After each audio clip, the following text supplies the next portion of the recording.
وہ ہیں وہ تسبیح کے پڑھتے ہیں جس کے دانے ایک سے ایک ملے ہوئے ہیں. تو ہم دور دور نہیں بیٹھ سکتے, مل کے بیٹھ جائیے. اور جو باہر ہے اگر میری آواز آ رہی ہے, سن رہے ہیں, تو مجھ پہ نہیں تو بی بی سیدہ پہ کم سے کم ان کے لال کا پرسہ دینے کے لیے اندر آ جائیے, ورنہ بہتر ہے گھر جا کے سو جائیے کہ نیند خراب کر رہے ہیں. بر محمد مولا محمد صلوات. ایک مرتبہ پھر بلند ہو جائیے میرے ساتھ, نعرہ تکبیر, نعرہ رسالت, نعرہ حیدری, حسینیت, حسینیت, یزیدیت, یزیدیت. برائے وجود امام زمانہ بلند تر صلوات. مسلمانوں سنو, ایک بات حق کی میں بتاتا ہوں. مسلمانوں سنو, ایک بات حق کی میں سناتا ہوں. فضیلت پنجتن کی آج میں تم کو بتاتا ہوں. میں شبر و شبیر کیا ہے وہ دکھاتا ہوں, اور فرق اصحاب میں اور آج میں کیا ہے بتاتا ہوں. کیا فرق ہے بھائی, توجہ چاہتا ہوں. اہل بیت دنیا میں فضیلت بانٹنے والے, بے شک اہل بیت دنیا میں فضیلت بانٹنے والے, صحابی ان کے در کی ہے غلامی مانگنے والے. واہ واہ واہ واہ. اصحاب الپنجتن کا اور اصحاب ثلاثہ سے. وقت بہت کم ہے, وقت بہت کم ہے, دربار لیے نعرہ حیدری. ایک سورہ فاتحہ کی درخواست ہے بانی مجلس کے تمام مہمومین کے لیے, ان کے والد کے لیے اور ان کے تمام گزشتگان کے لیے. ایک سورہ فاتحہ تلاوت ہے.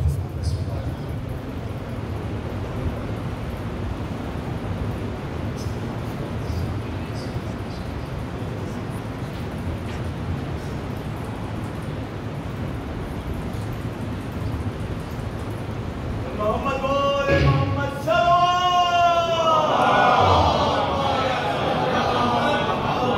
أعوذ بالله السميع العليم من الشيطان اللعين الرجيم. بسم الله الرحمن الرحيم. الحمد لله المعروف من غير رؤية والخالق من غير ربية, الذي لم يزل قائما دائما إذ لا سماع ذات أبراج ولا ليل داج ولا بحر ساج ولا أرض ذات مهاد ولا خلق ذو اعتماد. والصلاة والسلام والتحية والإكرام على نبي الرحمة وخازن المغفرة وقائد الخير والبركة ومنقذ العباد من الهلكة, سيدنا ومولانا أبي القاسم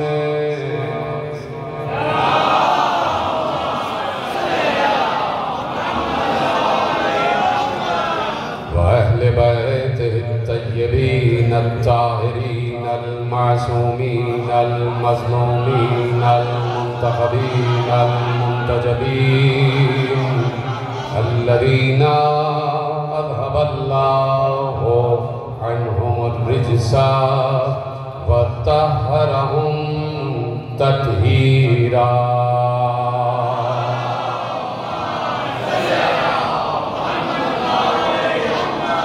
أما بعد فقد قال الله سبحانه وتعالى في محكم كتابه المجيد وفرقانه الحميد وقوله الحق.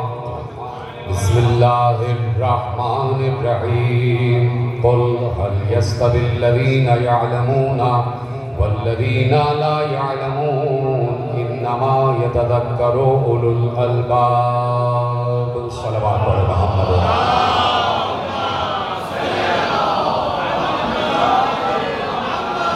پروردگار عالم کا شکر ہے کہ اس نے ہمیں قرآن ناطق کے ذریعے قرآن صامت سمجھایا ہے اور قرآن صامت کے ذریعے قرآن ناطق سمجھایا ہے. اس نے ہمیں عدل و شعور کی، عقل و فکر کی اس منزل پر قائم کیا ہے کہ جہاں ہم عالم اسلام سے 1400 برس سے یہ بات کہہ رہے ہیں کہ ہماری نگاہ میں نہ کسی صحابی کا کوئی قول اہمیت رکھتا ہے، نہ کسی تابعی کا کوئی قول اہمیت رکھتا ہے، نہ کسی تبع تابعی کا کوئی قول اہمیت رکھتا ہے. ہماری نگاہ میں اس وقت تک کسی صحابی، کسی تابعی، کسی تبع تابعی کے قول کی اہمیت نہیں ہے جب تک وہ قول حدیث رسول سے نہ مل جائے. اور ہم یہ امید رکھتے ہیں اور اپنے مطالعے کی روشنی میں اس بات کی طرف اشارہ بھی کرتے ہیں کہ یہ ممکن ہی نہیں ہے کہ صحابی ہو اور اسے قول رسول سے انکار ہو جائے. یہ نہیں ہو سکتا، اس لیے کہ سب سے پہلا جو حکم اللہ نے اپنے نبی کے اوپر اتارا ہے عمل کے طور پر، وہ یہ ہے کہ اقیموا الصلاۃ، نماز قائم کریں. تو اس سے پہلے کیا تھا؟ اس سے پہلے یقیناً اصول کی بات کی گئی، اور اصول کیا تھا کہ کہو لا الہ الا اللہ. تو جو پہلا دن تھا تبلیغ رسالت کا، جو پہلا دن تبلیغ رسالت کا تھا، بہت مختصر بات کرنا اس لیے کہ ماتمداری ہوگی اور 12 بجے تک مجھے ممبر ان کے حوالے کر دینا ہے، تو میں تیزی سے باتیں آپ کے حوالے کر دوں گا کہ جب حکم توحید اترا ہے کہ قولوا لا الہ الا اللہ تفلحوا، پیغمبر نے مکے کے کفار سے کہا کہ کہو لا الہ الا اللہ اور فلاح پا جاؤ. تو اس دن کا کل دین لا الہ الا اللہ تھا.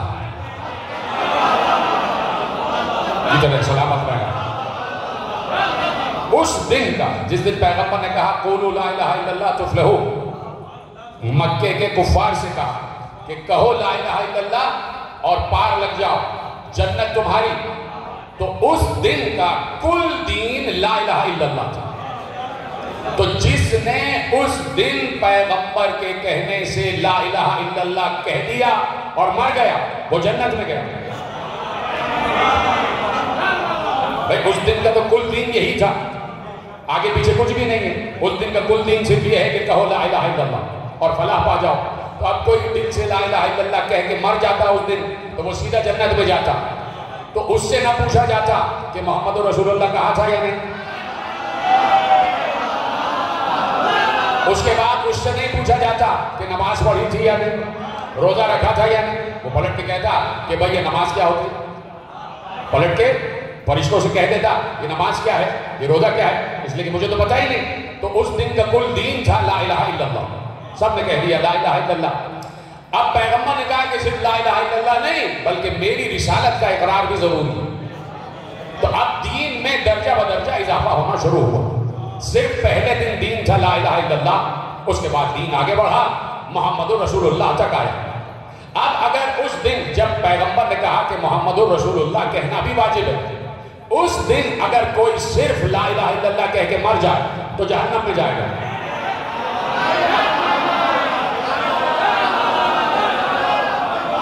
سلامت رہے اگر باتیں آپ تک پہنچ رہی ہیں.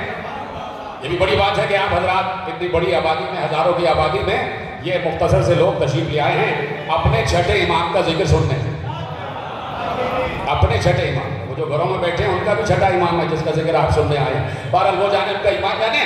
تو اگر کوئی صرف لا الہ الا اللہ کہہ کے مر جائے اور محمد رسول اللہ نہ کہے تو وہ جہنمی ہو جائے. اس لیے کہ دین آگے بڑھ گیا اور پیغمبر نے کہا لا الہ الا اللہ کے ساتھ محمد رسول اللہ بھی واجب ہے. سب نے کہا کہہ دیا اشہد ان لا الہ الا اللہ وحدہ لا شریک لہ واشہد ان محمدا عبدہ ورسولہ کہہ دیا کہ لا الہ الا اللہ بھی کہہ دیا محمد رسول اللہ بھی کہہ دیا. سب نے کہا چلو بات ہو گئی. اب یہ کہنا ہی جو ہے لا الہ الا اللہ محمد رسول اللہ آپ اللہ کے رسول ہیں ہم چلے جائیں گے جنت میں. کہا نہیں، دین آگے بڑھ رہا ہے. اب صرف کہنا نہیں ہے، اب اس کی توحید پر عمل بھی کرنا.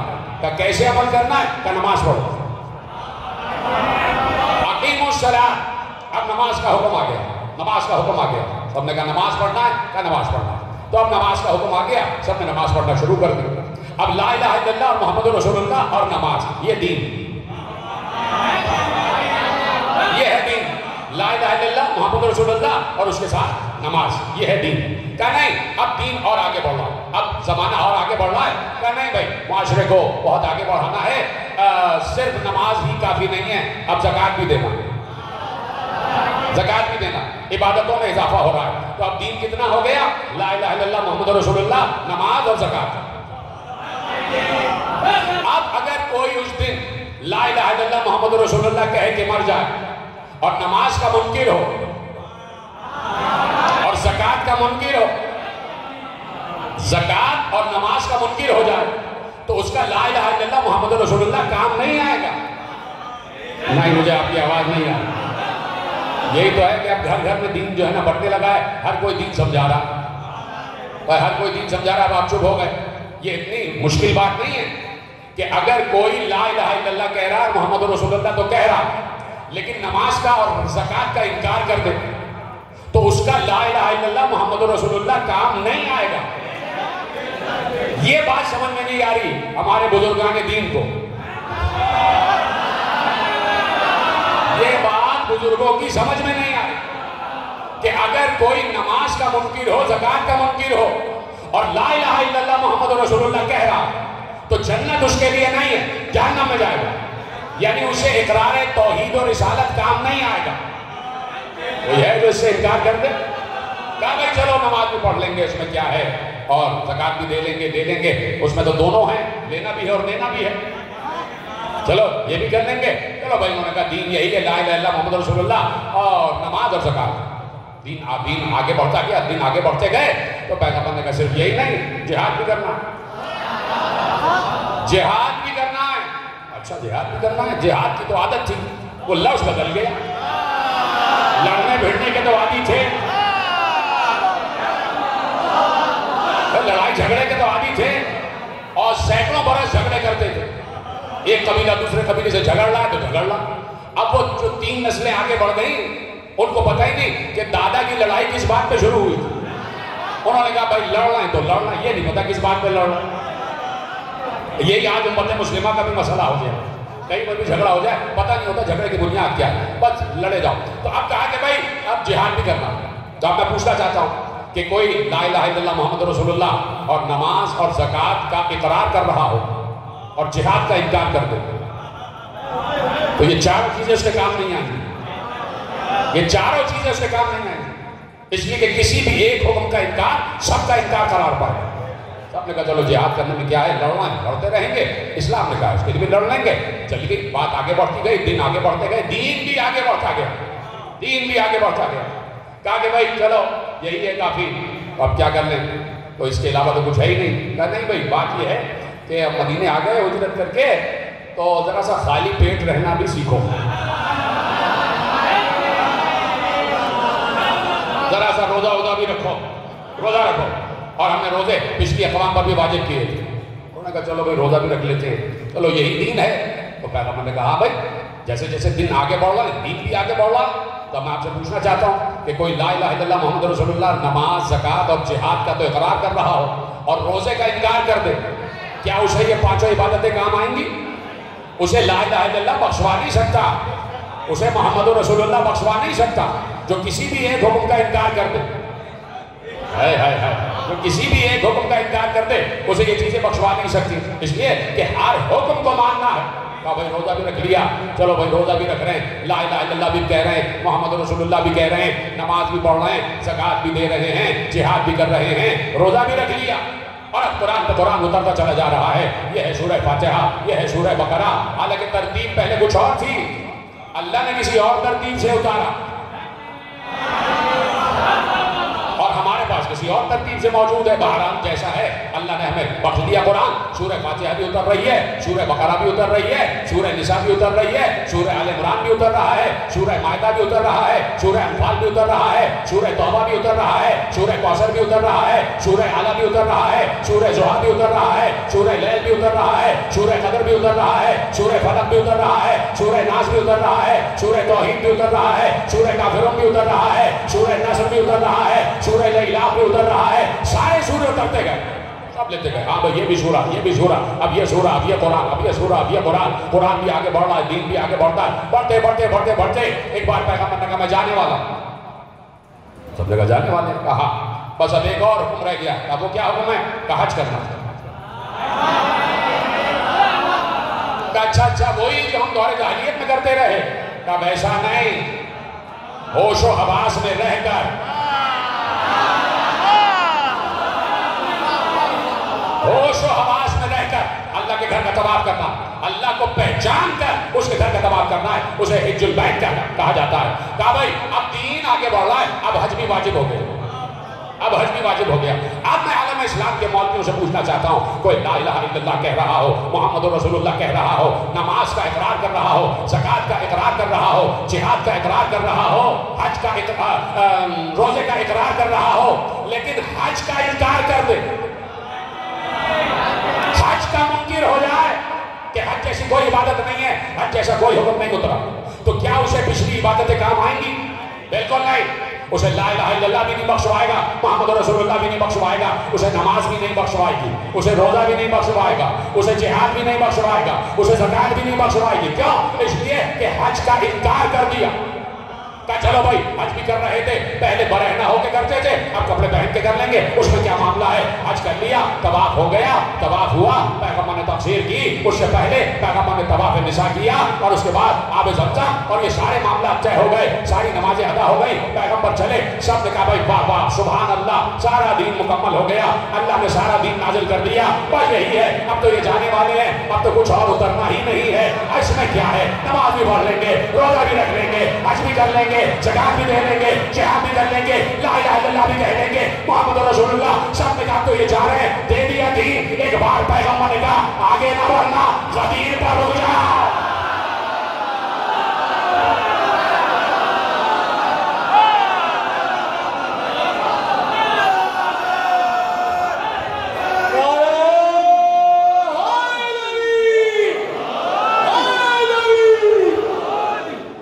رک جاؤ غدیر پر، ابھی دین کامل نہیں ہوا، اب ہوگا دین کامل۔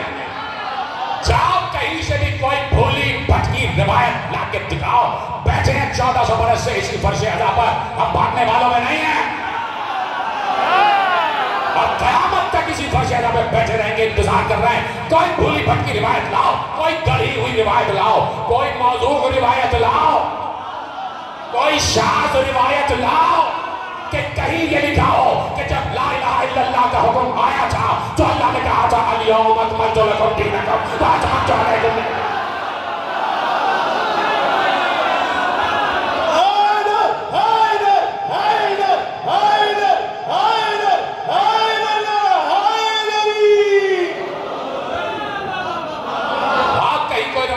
کہ جب محمد رسول اللہ کا حکم اترا تھا تو یہ آیت اتری کہ آج ہم نے دین کامل کر دیا۔ لاؤ کوئی روایت کے جہاں یہ لکھا ہو کہ جب نماز کا حکم اترا تو اللہ نے کہا آج ہم نے دین کامل کر دیا۔ حج تک آیت نہ اتری، جیسے ہی پیغمبر نے کہا من کنت مولا فعلی علی مولا، تو ایک بار اللہ نے کہا آج دین کامل ہوا ہے، آج دین کامل ہوا ہے۔ تو اب میرے ساتھ مل کے سوالات دہرا تو لو، میرے ساتھ مل کے سوالات تو دہرا لے بھائی۔ آپ سب بیٹھے، خدا آپ کو سلامت رکھے. اب وہی سوال میرے ساتھ مل کے دہراتے رہے. میں نے کیا کہا تھا؟ جو لا الہ الا اللہ کا اقرار کرے اور محمد رسول اللہ کا انکار کر دے وہ جہنمی. جو لا الہ الا اللہ محمد رسول اللہ کا اقرار کرے، نماز کا انکار کر دے وہ جہنمی.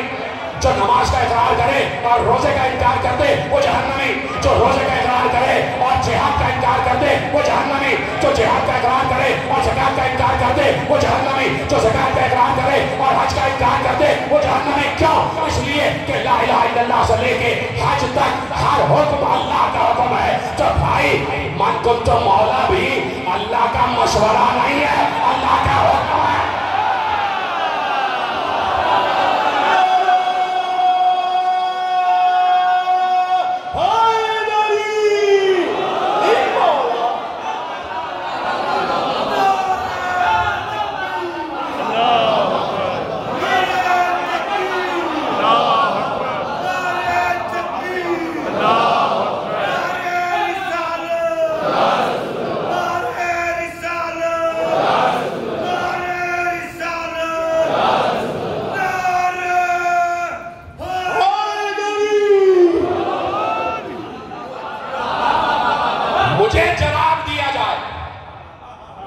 محترم بزرگان عالم اسلام سے سوال کر رہا ہوں اور آپ سب میرے ساتھ ایک سوال میں شامل ہوگا کہ جہاں سوائے بخاری صاحب کے باقی 5 نے لکھا،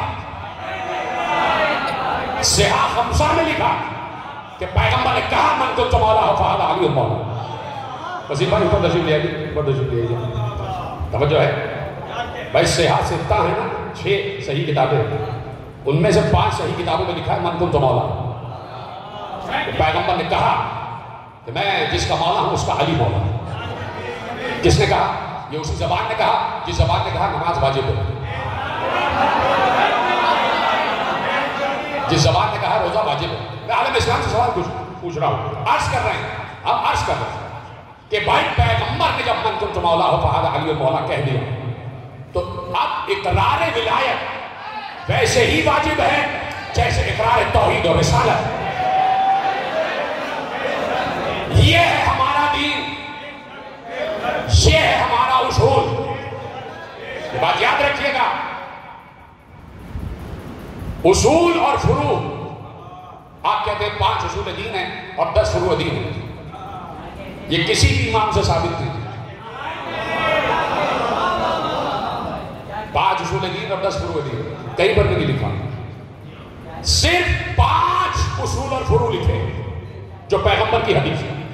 میں محترم بزرگان دین سے مخاطب ہوں، میرے مکتب کے تو تمام لوگ جانتے ہیں اور علماء بھی جانتے ہیں، میں بزرگان دین سے مخاطب ہوں. صرف 5 ہیں اصول و فروع. پیغمبر نے کہا کہ دین کی بنیاد 5 ہے، دین کی بنیاد 5 ہے. وہ 5 کیا ہے؟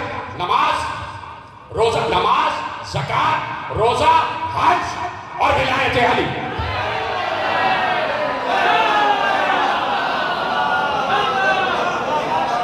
یہ علماء نے، چونکہ ہم 73 فرقوں کی کہکشاں میں رہ رہے ہیں، تو علماء نے کہا کہ بھئی ان کے اصول دین ہوتے ہیں تو ہمیں بھی کچھ اصول دین بنانے چاہیے، ان کے فروع ہوتے ہیں تو ہمارے میں کچھ فروع ہونے چاہیے. بالکل صحیح ہے، صحیح کار نہیں ہے، بالکل ہے، ہونا چاہیے. لیکن پیغمبر کی حدیث یہ ہے کہ 5 ہیں مبادیات، 5 ہیں اصول، 5 ارکان دین ہیں: نماز، زکات، روزہ، حج اور ولایت علی. اور پھر پیغمبر نے حدیث ارشاد فرمائی ان سب میں سب سے زیادہ طاقتور ولایت علی ہے.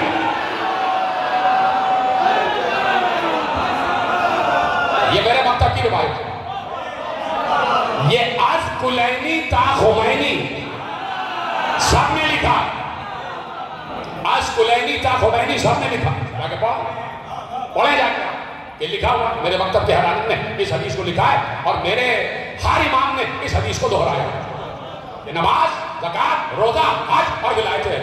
اور کہ ان سب میں اخص ترین، مضبوط ترین، اہم ترین ولایت علی. پھر آگے جملہ بڑھا کہ ان 4 میں کہیں نہ کہیں رخصت ہے، ولایت میں رخصت نہیں ہے.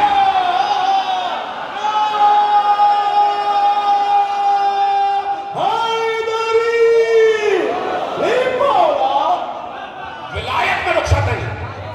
آپ سوال ہے، آج جوڑ کر دستے تک جوڑ کر نماز واجب بولیں،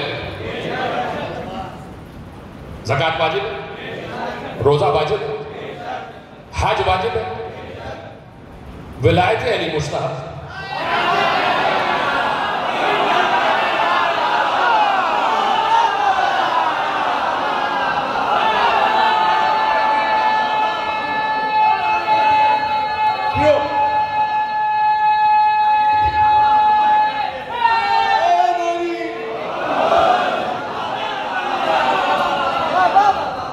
جو سب سے اہم ترین جز ہے وہ مستحب۔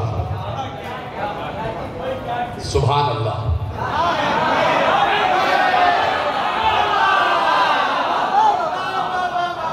مجھے فرمایا تو یہ غدیر ہماری روح، غدیر ہمارے ہونے کی وجہ ہے، غدیر ہمارے ہونے کا مقصد، غدیر ہم کیا اور ہمارا وجود کیا، غدیر دین کا مقصد ہے، دین کا مقصد ہے غدیر، مقصد دین ہے غدیر۔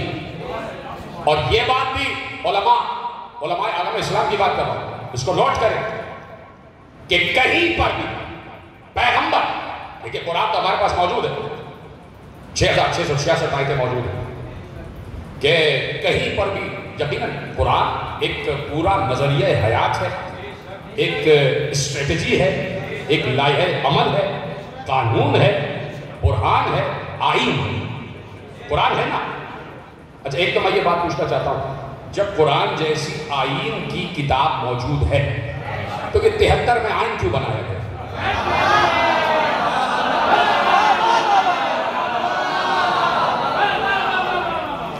حسن صغیر صاحب خاموش ہے اس بات، اس لیے کہ ان کے اس وقت کے لیڈر نے 73 کا آئین بنایا تھا اور اس کو رائٹس کیا تھا، اس کی چپ ہو گئے۔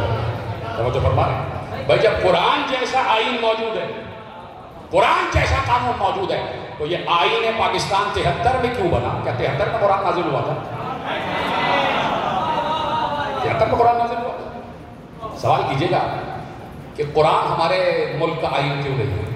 قرآن میں شقیں کیوں نہیں؟ قرآن والی شقیں کیوں نہیں؟ یہ پورا قرآن جو 6666 شقیں، 6666 کلاس، اس میں سارے لاز موجود ہیں، یہ ہمارے ملک کا آئین ہونا چاہیے تھا۔ یہ قرآن ہر گھر میں موجود ہے۔ کیا ہر گھر میں 73 کے آئین کی کتاب موجود ہے؟ کسی کے پاس نہیں؟ کس آئین پہ چل رہا ہے؟ پبلک کو بتائیے۔ اور جس کے لیے اللہ نے کہا کہ یہ آئین کی کتاب ہر گھر میں ہونی چاہیے، وہ آئین نہیں ہے۔ آپ لیجیے، میں اپنی بات کو ڈینائی کرتا ہوں۔ آپ پوچھیں گے کہ ایسا کیوں نہیں ہے، تو وہ کہیں گے کہ بھائی قرآن میں اجمال تو ہے، تفصیل نہیں ہے۔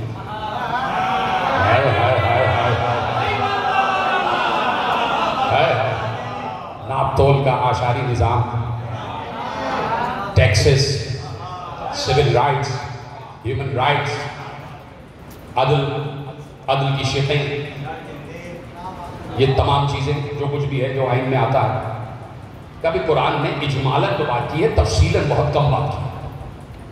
تو اس لیے ضروری ہے کہ کہیں نہ کہیں سے قرآن سے، اس کی تفسیر سے اور علماء کے اقوال سے اور پیغمبر کی احادیث سے باتیں نکالی جائیں اور پھر اسے آئین کی شکل دی جائے۔ تو میں کہوں گا آپ بہت بڑے عقل مند ہو گئے۔ اگر یہی آئین اس طرح بنتا تو پیغمبر کو ایک کتاب چھوڑ کے جانی چاہیے تھی آئین کی الگ سے۔ پیغمبر کو آئین مملکت اسلامی کے لیے ایک الگ کتاب چھوڑ کے جانی چاہیے، اور پیغمبر کہتے اے کاتب وحی جو بھی ہو، لکھو قرآن کو میں لکھوا دیا، اب یہ لکھو آئین مملکت اسلامی ایسے چلے گا، مملکت اسلامی کا آئین ایسے ہوگا، مملکت اسلامی ایسے چلیں گی، فلاں چیز کی سزا یہ، فلاں چیز کی سزا یہ، فلاں چیز کی سزا یہ، اور یہ اور یہ اور یہ شیخ یہ شیخ یہ کلاس یہ کلاس، یہ تمام چیزیں لکھتے چلے جاؤ۔ لو بھائی پوری آئین کی کتاب پیغمبر دے کے چلے جائیں، نہیں دیا، سوائے قرآن کے کوئی کتاب چھوڑ کے نہیں گئے۔ کیوں؟ 3 دن سے میں سوال اٹھا رہا ہوں، کیوں نہیں چھوڑ کے گئے؟ نعوذ باللہ ایسا نہیں ہے کہ پیغمبر کو نہیں آتا تھا، سب سے بہتر آتا تھا، سب سے بڑا ذہین ترین ذہن پیغمبر کا تھا، ذکی